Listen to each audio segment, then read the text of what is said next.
Inner Sanctum Mysteries.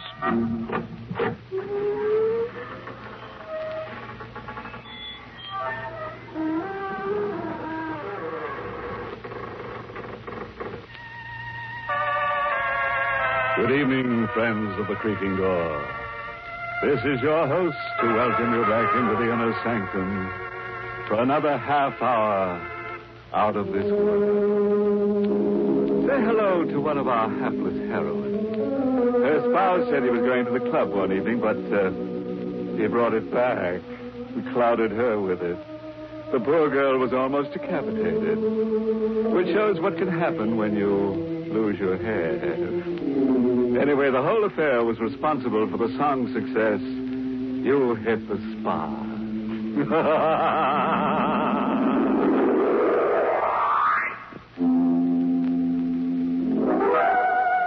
All right, friends. Turn out the light. Plaster your hair down, curdle close to the fire, and listen to Arnold Moss tell us his weird and shivery story. It was after sundown, and I was working in my garden fixing the roses when I first saw Jane Carter. The soft spring air was full of the smell of flowers, and in the cemetery next to my house, long shadows were covering the graves with darkness. Jane Carter was standing under the dogwood tree, the tree I never touched. I picked up the garden shears, and I came over to her. Oh, I didn't notice you in the shadow. Good evening. I hope you don't mind. I was just admiring your lovely garden. Oh, do you love flowers, too? I adore them. Oh, then I will give you some of the roses. My roses won the county prize last year. Oh, I am Franz Narco, the caretaker of the cemetery. You live here alone? All alone with my flowers. Here, hold out your arms. Oh. Here are some roses. Thank you. I imagine it must be lonely here. There isn't a house for miles. Oh, not too lonely. The dead are always near. Hold the flowers close to your face. All right, but why? They make you look even lovelier than you are. So young and charming, the roses next to your neck, they look like blood. Really, Mr. Narco, I must... Don't move. But, Mr. Narco... Be quiet. Those garden shears. What are you going to do? Don't be frightened. There's nothing to be afraid of. I'm just going to do this. My dear. Oh. The little birds were frightened, but when she was dead, they began to sing again. That night, there was a full moon, and I buried Jane Carter under the dahlia bed.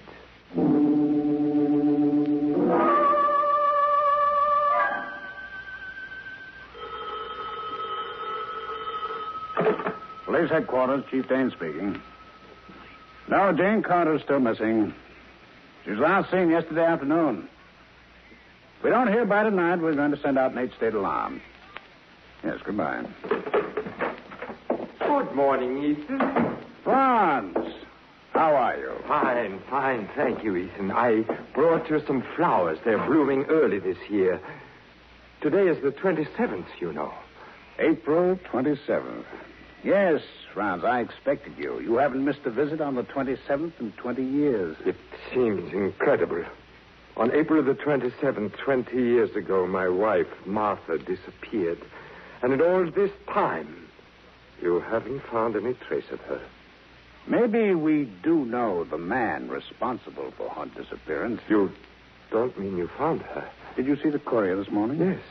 Did you see a small item about a pretty young girl named Jane Carter who was reported missing? Well, yes, I did notice a little story, but what has that got to do with my wife? I'll tell you, Franz. But this must be kept in strict confidence. Every year since your wife disappeared, we've had reports of 2, sometimes 3 young women who disappeared and were never heard of again. Just what are you trying to tell me? That somewhere in this country there's a homicidal maniac. A person who, for some reason or other, hates pretty young women. Huh? Hates them enough to murder them and dispose of their bodies. Oh, that's shocking. You think Martha fell into the hands of this maniac? Yes. Well, why didn't you tell me this before? I didn't want you to lose hope. I know how you felt about Martha. Oh, she was so lovely. And only 19 when... You've got to find this person, Ethan. Franz, it's bigger than I can handle. Now, look, you've had more schooling than I. I know you read a lot in that little cottage of yours next to the cemetery. Maybe you know more about why a human being would do a thing like this. Oh, yes, Ethan, I do know. It's because sometimes the murderer has been hurt deeply. Maybe by a woman he loved who has been unfaithful. And when he sees other women, pretty, attractive young women, they remind him of her. And then he's suddenly overcome by a strange emotion to seize them, to overpower them, to make them suffer for what they did to him, to destroy them, to murder them, to... Go on, Franz. But that's what it says in the books I've read, Ethan. I've got to go now. Be sure to put those roses in water right away, or they'll die. I won't let them die, Franz. Goodbye. Goodbye.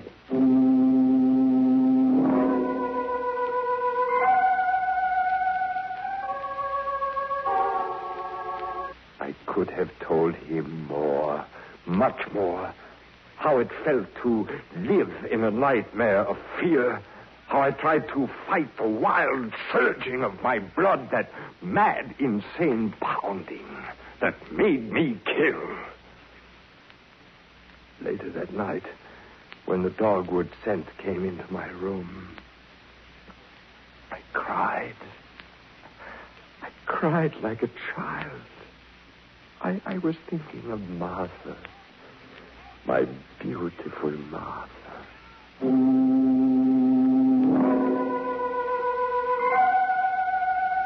2 days later, I saw Ethan again. He surprised me by knocking at my door late in the afternoon. Franz, I drove up here to ask a favor of you. Of course, Ethan. Anything you want. I believe there's a tomb in the cemetery that's never been used. You mean the one old Mrs. Smith built? Yes, that's the one. Why, I always have to laugh when I think of it. Old Mrs. Smith was so fussy about that tomb, but she died at sea, and she was never buried in it. Well, there's someone I'd like to have buried in it. There is? Yes. A young girl. Died of a heart attack. Helen Winters is her name. Judging from her clothes and those who knew her, she apparently comes from a good family, but we can't seem to locate them. Well, why don't you bury her in Potter's Field, like the others?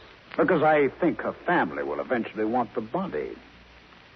Couldn't you put her in the Smith tomb? I guess so. I don't think Mrs. Smith would mind. Good. I'll have the body brought up in an hour.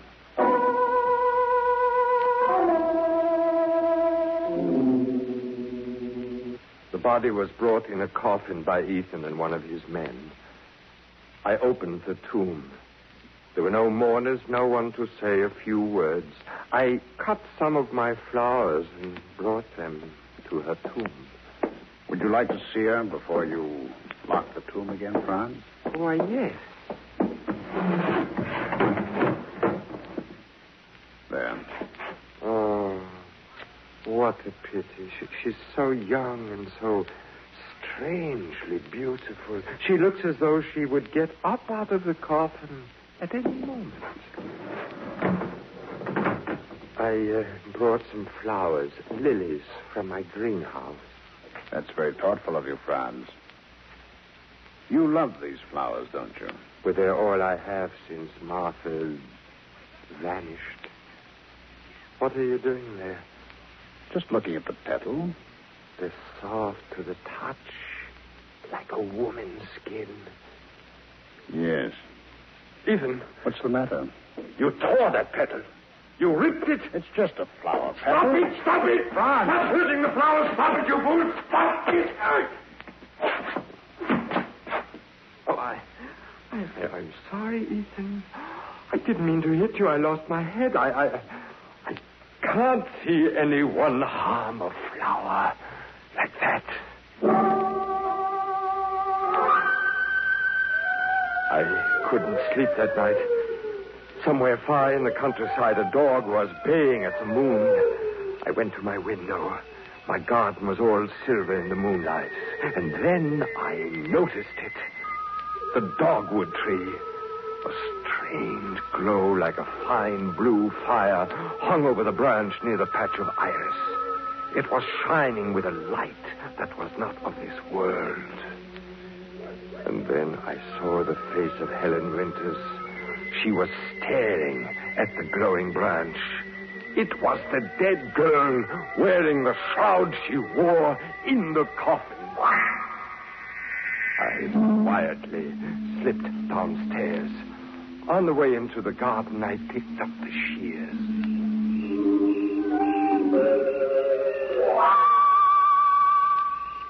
Are you looking for me, Mr. Narco? You're Helen Winters. Yes, that is one of my names. But you can't be here. You're dead. Yes, I am dead. But this is a trick. Who are you? Look, I have something to show you. The branch of the dogwood tree. Yes. You see how it shines in the moonlight? Yes. Look at it closely. But why? What are you... Oh! You see it? There's a ring. The branch grew right through it. Martha. It's Martha's ring. Is it? But how did you... Give that to me. No. But that belonged to my wife. I must have it. No.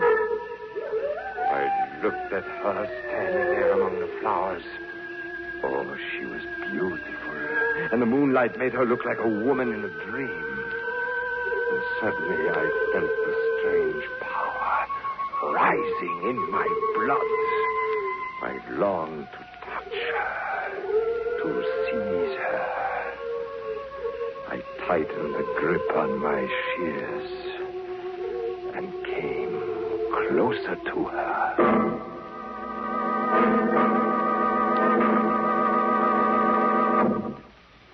Do you still like flowers?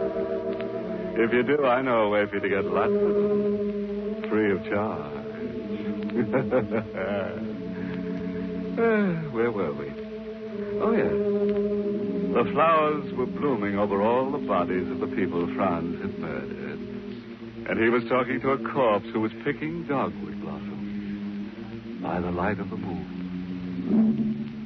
The blossoms have a lovely scent. Have they? Those shears. Yes. I know why the ring was on this branch. Do you? And I know what you intend to do. Did you kill her with the shears, too? Come here. All right. I have your hand and its flesh. You can't get away now. I don't want to get away. You're not afraid? No. I'll show you how afraid I am. What are you going to do? You will see. Her face came closer. I felt her lips on mine. It was the first time I kissed a woman in 20 years. What was she, a woman? It was warm flesh I kissed, and I knew it. I broke away from her. I swung wildly with my shears, and suddenly I felt her hand on my face. I smelled the scent of 1,000 flowers overpowering me, making me giddy. She swayed in front of me as I plunged the shears into her body, and then suddenly I felt myself sink into a sea of flowers.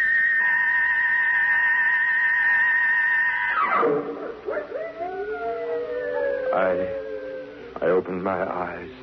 I was lying in the patch of iris. I saw the moon glowing blood red shining through the dogwood tree. I got up.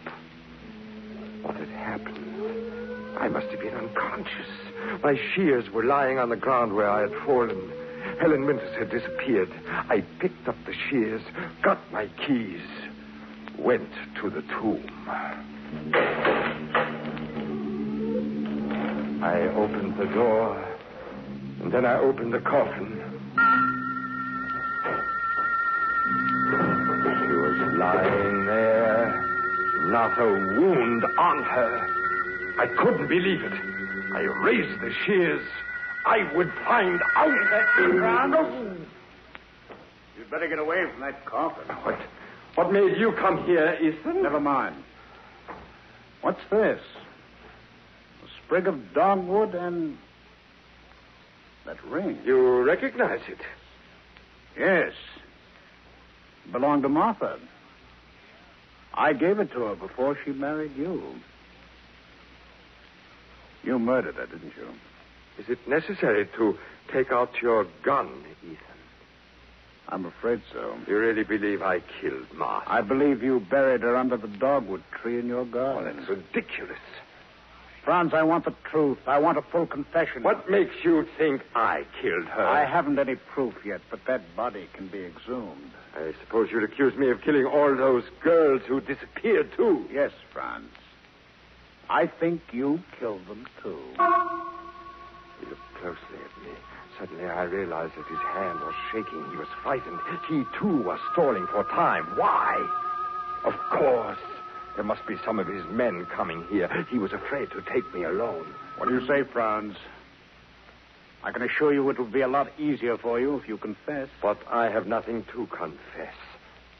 What made you come here tonight? It was just a hunch. You're lying. Look there.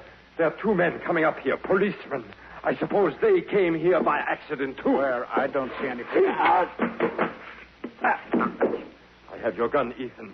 Now get up. Get up! Franz, put that gun down. You don't know what you're doing. Oh, yes, I know very well. I have been waiting for this moment for 20 years. No, Franz, please, you can't. You wanted a confession, well, you'll have it. Yes, I killed Martha. I murdered her, and she is buried under the dogwood tree. That's what you wanted to know, isn't it? Yes, but... And I'll tell you about the others now, too. I killed them, all of them. Their bodies are in my garden. And now is the time for you to confess, Ethan. What do you mean? I mean you and Martha. Martha? She loved you. No, she didn't. I loved her. After she met you, she wouldn't have a thing to do with me. If that's why you killed her... Yes, Ethan, that's why I killed her. But you're as much to blame as she was. No, neither of us was to blame. There was never anything between us, and I can prove it. You're lying. I have a letter here. Let me show Your you. lies won't keep me here until your men arrive. You're going to die now. No, Franz. Read the letter. Franz, don't. Read the letter. He was dead. And in his hand was a letter. I picked it up. I heard a noise. It was in the vault. I went to the girl lying so still in a coffin. Was she alive? I would find out. So you are alive.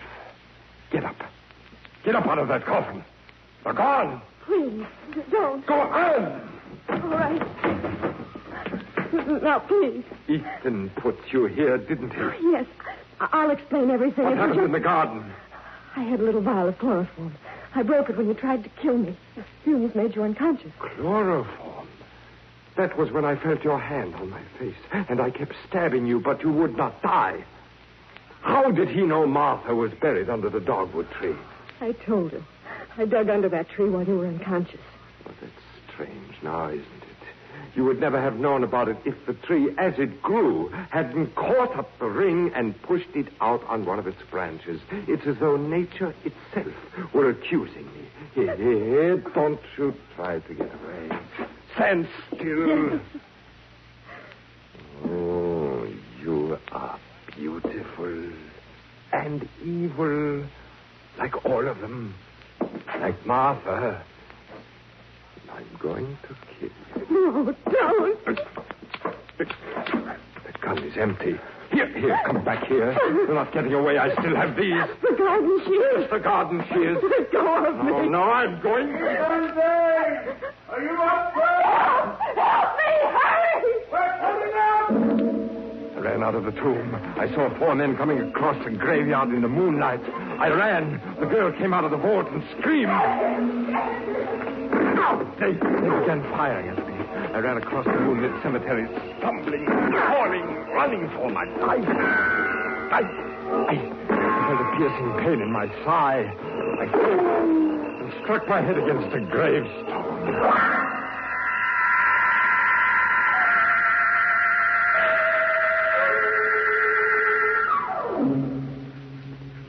Here in the hospital, they tell me I will recover from my wounds. But of course, I'll have to be tried. I know I shall be put to death. Oh, yes, the letter Ethan tried to show me, it was just a few lines, dated April 27th, 20 years ago. It read, "Dear Ethan, please come to see Franz and convince him that there never was anything between us and that I am not seeing you now. He doesn't believe that I have always loved only him. Martha." You see, my killing her, it was all a mistake. A mistake that twisted a thread in my mind. I would like lots of flowers on my grave. Lilies, roses. Yes. Many, many blood-red roses.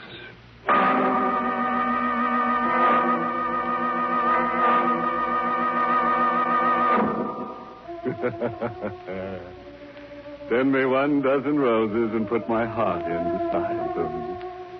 Good old Franz, he takes his popular ballads quite literally. Which brings us to the moral for tonight's story. Never decapitate the woman you love.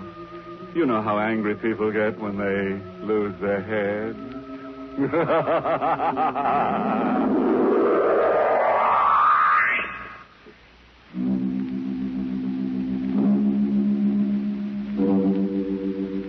And now, friends, it's time once again to close that creaking door.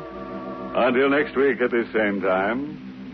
Next week's story is about a boy and a girl who go off on their honeymoon and then discover that 2's fine, but 3's a crowd, especially when number 3 is a corpse.